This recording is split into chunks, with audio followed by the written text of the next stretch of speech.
siempre pienso que uno como que ficciona un poco esos primeros acercamientos a lo que es la escritura, la literatura. Y dentro como de esa frontera entre el recuerdo, la ficción, acerca de las primeras aproximaciones a lo literario,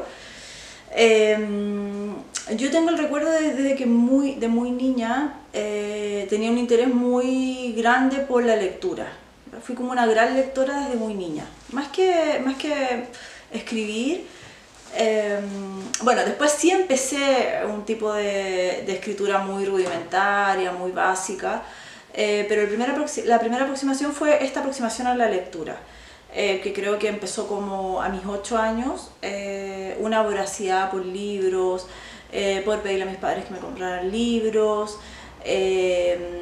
por repetir lecturas de libros que tenía en mi casa, como por ejemplo si ya no tenía nada más que leer, releía los textos, tenía algunos libros que eran de cabecera, de niña, por ejemplo, esta que era como Una fábula para cada día, o estos libros, no sé, siempre me acuerdo que había un cuento que me gustaba muchísimo que era Barba Azul, que era así como medio terrorífico, medio sádico.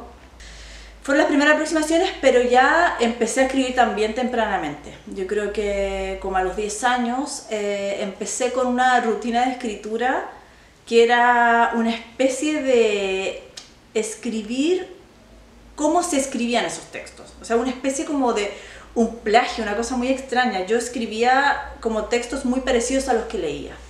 Y bueno, yo vengo de Rancagua, o sea, que es una ciudad que está al sur de Santiago. Entonces ahí también teníamos muy poco acceso tanto a los libros como a, no sé, a hacer un taller literario, a pensar incluso en la carrera de literatura como para seguir una formación. Entonces cuando yo me traslado a vivir a Santiago ya pude acceder mucho más a talleres literarios. Ahí estuve en talleres de poesía, en Balmaceda Arte Joven, en la Sociedad de Escritores, lugares que hoy ya que sí, evidentemente siguen haciendo talleres, pero yo estuve en talleres de poesía. Después estuve en los talleres de poesía de cuento de Pía Barros, se llaman talleres Ergo Sum. Ahí estuve muchos años. Entonces el interés está dentro de este terreno como de esta frontera también que es como de la ficción que uno se arma acerca de cómo empezó a escribir. O sea, no podía decir específicamente en tal momento, sino que fue como una acumulación de lecturas, referentes, deseo de escritura también, hasta que ya en los talleres de Pía Barros armó mi primer libro de cuentos que se llama Autoformato, que fue publicado en LOM Ediciones en el año 2004. Yo tenía, no sé, 26, 27 años, pero ya a los 20 ya yo empiezo a trabajar un libro. O sea, ahí empieza mi primer acercamiento a lo que es trabajar, pulir un texto, la reescritura, y también con el deseo de publicación. Ya empecé como a mis 22, 23 a buscar un editor, una editora que se interesara en mi trabajo, que me guiara en el proceso de publicación de un libro. Y así partí, esos fueron mis inicios. Y así publiqué como 3 libros de cuentos, Autoformato, Todos piensan que soy un fakir, Siempre te creíste la Virginia Woolf. Y ya después pasé a un género más híbrido, ya un género que es un poco fronterizo entre el ensayo, el ensayo, la novela, prosa poética también. Por ejemplo, si pienso en Goya el amor, o pienso en Diario de quedar embarazada, en Historia de mi lengua, son textos que están en esa frontera en que, sí, y también yo tematizo el tema de la frontera en esos textos, como que quería llegar a escribir una novela, ¿ya? Entonces ahora como que sí, pasado mis 40, me pude arribar como en el género novela, pude empezar a escribir una novela recién con La siembra de nubes. O sea, ya, y como que ahora me he quedado un poco en ese género. A ver, también hay una frontera entre la culpa y el deseo en la escritura. Ya como, yo digo, a ver, a veces siento mucha culpa por no escribir, no sé por qué, no tengo idea por qué siento una culpa, pero no estoy escribiendo. Pero también cuando me pongo a escribir, siento que es un lugar que me gusta mucho habitar. Entonces, al igual como uno habita esta frontera de los géneros literarios, en la escritura también habito ese lugar que es como que tiene como una complejidad en relación a cómo abordarlo. Entonces, a veces, no sé, yo escucho escritores que dicen, no, para mí escribir es un suplicio, no, para otros no, para mí escribir es muy placentero. Creo que a mí me pasan las dos cosas. O sea, hay un tema con la culpa de no escribir, porque es mi oficio, o sea, es como que uno no trabajara, digamos, o no desempeñara tu oficio. Y por otro lado, cuando evito ese lugar, cuando estoy escribiendo, cuando ya me puedo poner a escribir, a revisar, a trabajar mis textos, después a pasárselos a alguien para que los lea, etc. Es un lugar que habito también con mucho placer. Entonces, y tengo algunas rutinas que han ido cambiando igual, han ido cambiando de libro en libro. Creo que cada libro se escribe con ciertas rutinas distintas, porque evidentemente estamos, no sé, bajo el influjo de distintas como situaciones vitales que son distintas. Yo he escrito libros embarazada, he escrito libros viviendo sola en un piso, he escrito libros con mucha bulla en mi casa, he escrito libros de forma muy temprano en la mañana o muy tarde en la noche. Entonces yo diría que cada libro lo escribo con una rutina distinta.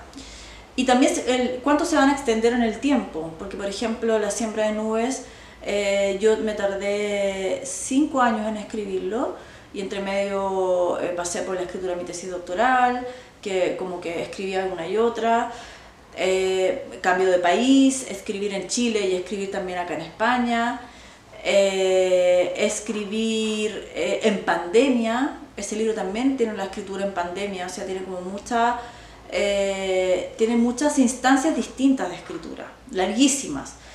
La historia de mi lengua lo escribí en otras condiciones, que lo escribí en 3 meses, con una rutina muy clara y acotada, que era escritura en las mañanas y en la tarde. En realidad, escribir casi todo el día, porque era un libro que tenía que como bajar, lo tenía todo en mi cabeza, producto de la segunda migración a España. Entonces, en 3 meses ya lo tenía y no cambiaron las condiciones de escritura. No cambiaron las condiciones vitales, sino que estaba en el mismo piso, no migré, no estaba estudiando, o sea, eran unas condiciones muy específicas. Y así con cada libro, o sea, cada libro tiene condiciones muy... Y esas condiciones determinan la rutina, evidentemente, que tú te vas a poder armar para escribir un texto. Los referentes, creo que primero yo dialogo mucho con autoras latinoamericanas contemporáneas. Entre ellas, autoras tanto que han vivido procesos migratorios, que es un tema que a mí me interesa mucho, el tema de la migración, que lo abordo en Historia de mi lengua, también en Diario de las especies, Diario de quedar embarazada también está el tema de la migración. Entonces son autoras, dialogo con autoras que han migrado, ¿cierto? Hay un tema ahí que me interesa, como las dificultades de lo migratorio, del traslado. Entonces, por ejemplo, actualmente dialogo con Gabriela Wiener, dialogo con Fernanda Trías, que es una autora uruguaya que vive en Colombia, dialogo con Natalia García Freire, dialogo también con Daniela Tarazona, estoy pensando como en las autoras que actualmente viven en Madrid, por ejemplo, también que son cercanas. Y por otro lado también, con Mónica Ojeda también. Por otro lado, dialogo con la literatura latinoamericana como en su amplio espectro, digamos, que son los autores que a mí me formaron, tanto en poesía como en narrativa. Yo leí muchos autores de las vanguardias, leí muchas autoras, por ejemplo, como Bombal, Marta Brunet, leí muchas argentinas también, argentinas contemporáneas también leí muchas en su momento. Leí a Cecilia Pavón, a Marina Mariach, leí a Mercedes Halfon, leí a Dalia Rossetti, también leí mucho a Samantha Schweblin. O sea, toda la literatura latinoamericana contemporánea, sobre todo mujeres, las leí mucho, a las mexicanas, a las autoras peruanas, autoras cubanas también, como Elena Rodríguez Iglesias.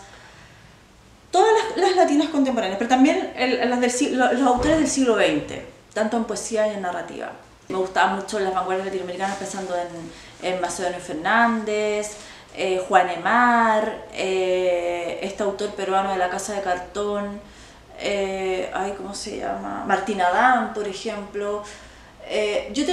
Un poco mi escritura tiene mezcla entre el feminismo y también vanguardias. O sea, yo igual siempre estoy en esa frontera de trabajo de quiebre con los géneros. También el feminismo europeo también a mí me marcó muchísimo. O sea, pensar en Simone de Beauvoir, Virginia Woolf, Hélène Cixous, toda la escuela francesa.